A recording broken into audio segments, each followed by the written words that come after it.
Hello and welcome to Climbing Daily, and welcome Alex Puccio. Lovely to meet you. I think this is the first time we've actually properly met. I've seen you about, but this is kind of it. Oh, I mean, you see so many people in passing and at events and stuff, but, well, it's nice to meet you. Thank you.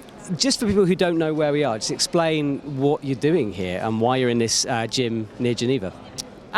So there's this really unique competition that is going on today, and it's boys against girls, which is amazing. So it's more of like this, I would say, like a fun competition versus really serious. We're all friends, so it's cool, and it's the first time I don't have to compete against other females, which is awesome. And then we actually get to try to kick the boys' butts.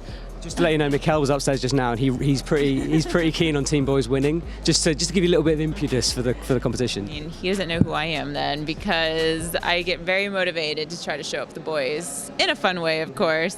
No, but honestly, like it's I think years ago I've learned from my own climbing that I used to give myself excuses when I was younger, like, oh, boys are stronger, you know, like give myself an out, like, okay, they did it, doesn't mean I can do it. And then at one point I stopped thinking that, and it really jumped up my climbing, like took it to a next level. And I didn't see that it's like men and women and that they're stronger than us, is that we're all different people in general, we're all just people, and we all have our own strengths and weaknesses. And then, yeah, like ever since then, I would get motivated when I saw Daniel Woods or someone else like do a climb. I'm like, oh, that's cool, I can do it. They're a little shorter too, so maybe we can use the same beta. Like, I mean, I didn't think of that they're a boy, they, you know, they're just, that's why they can do it and I can't. Maybe I need to get a little stronger or go train for a certain type of climb, but they can do it, I can do it. Is that something you've noticed that started to change within the industry? Because I think there's this, like the whole girl-boy, like, because we've got women who are climbing 9B now, it's like, it's almost like the bar doesn't exist anymore. Are you seeing that coming through with the attitudes of people, or is it still a bit of a girl-boy stigma within the industry? I mean, there's always going to be like female and male like stigma because our sport is segregated in the first place. I mean, most sports are segregated, just about all of them are. And I mean, it is interesting because there are genetic things that like you can't deny. Like on average, men are taller than women, and I think that is one of the biggest things. You also see the shorter guys, the ones that are at the shorter end of the spectrum in the competitions. They have a hard time on some boulders, you know, they make these huge jumps.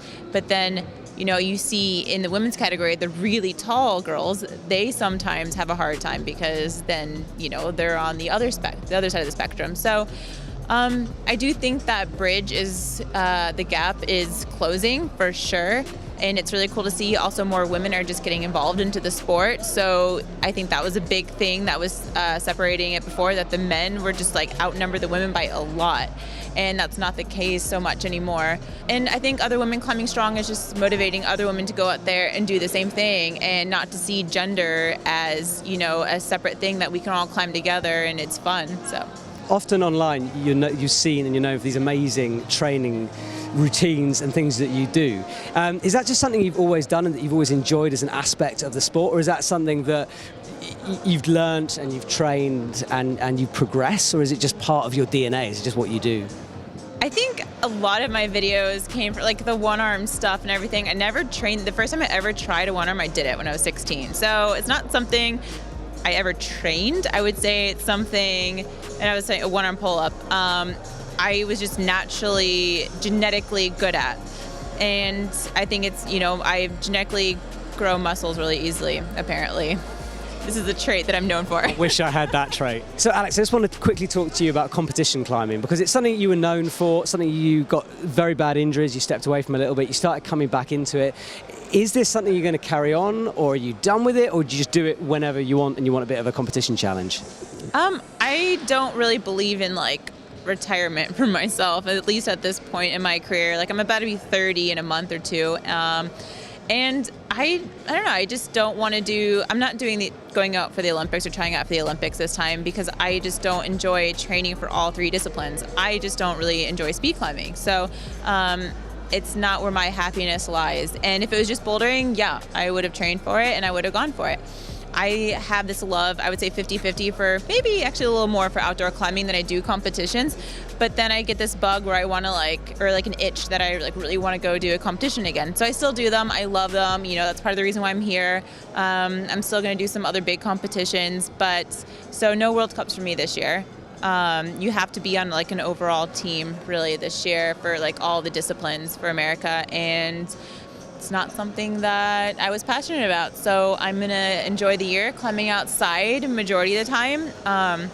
In the last, I would say 3 or 4 years, I've climbed mostly outside, and then I'd probably go to the gym a couple of weeks before a big competition. Sometimes I'd fly straight from outside to the competition, and it's been working. You know, I did really well in Vail this last year, so I mean, why change it if it's, you know, working? And for the next couple of months, are we seeing you in Europe? Or are you going back to America? Have you got any projects that you want to get done here? I always have projects. I'll have projects for the rest of my life. So I'm trying to get back into shape right now, to be honest, like, and it's coming. I had a long string of like bad luck with injuries. Like, I've had double elbow tendonitis for over a year now. One of them's going away. One of them, I'm trying to get better and be more diligent on my PT. I learned the older you get, things don't just go away on their own and they linger. So I'm having to try to be a little smarter with that.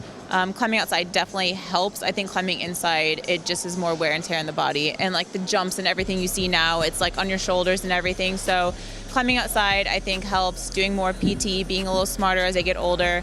But yeah, I'm starting to feel fit again. Just did some hard boulders yesterday outside, which was cool. I know, maybe not the smartest, but I mean, I feel fine for today. It'll be fun anyways. And yeah, I'll be in Switzerland for a couple months, go back home to America at the end of May, and I have a few things on the list, but we'll see. Depends on my fitness.